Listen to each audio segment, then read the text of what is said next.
തൻ വരവിൽ നിന്നങ്കി ശുദ്ധമോ ശുദ്ധമേ വെണ്മയായി കാണുമോ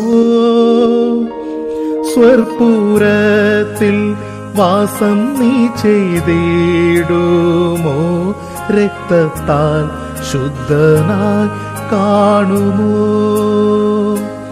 കുളിച്ചോ കുഞ്ഞാട്ടിൻ ആത്മശുദ്ധി നൽകും രക്തത്തിൽ ഹീമം പോ നിൻ അങ്കി നിഷ്കളങ്കമോ കുഞ്ഞാട്ടിൻ രക്തത്തിൽ കുളിച്ചോ.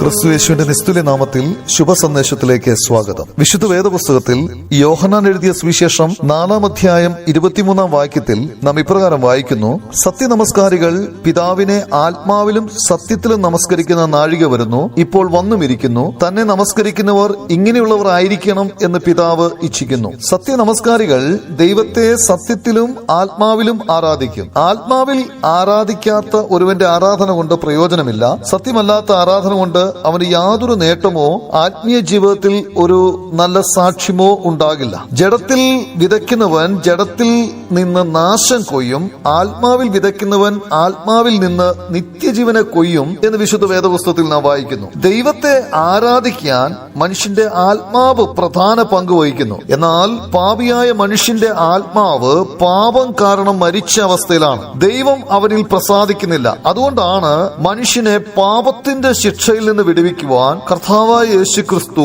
മനുഷ്യന്റെ പാപത്തിന്റെ ശിക്ഷ ക്രൂശിൽ ഏറ്റുവാങ്ങിയത്. അവൻ മരിച്ചു, അടക്കപ്പെട്ടു, 3-ാം നാൾ മരിച്ചവരുടെ ഇടയിൽ നിന്ന് ഉയർത്തെഴുന്നേറ്റു. അവന്റെ യാഗത്തിലും പുനരുത്ഥാനത്തിലും വിശ്വസിച്ചുകൊണ്ട് യേശുവിനെ തന്റെ ജീവിതത്തിന്റെ കർത്താവും രക്ഷിതാവുമായി സ്വീകരിക്കുന്നവൻ രക്ഷിക്കപ്പെടുന്നു. അവന്റെ ആത്മാവ് ജീവിക്കുന്ന അവസ്ഥയിലാകുന്നു. അപ്പോൾ അവന് ദൈവത്തെ ആത്മാവിലും സത്യത്തിലും ആരാധിക്കുവാൻ കഴിയും. നിങ്ങൾക്കും അതുപോലെ ചെയ്യാൻ ദൈവം നിങ്ങളെ സഹായിക്കട്ടെ. ആമേൻ.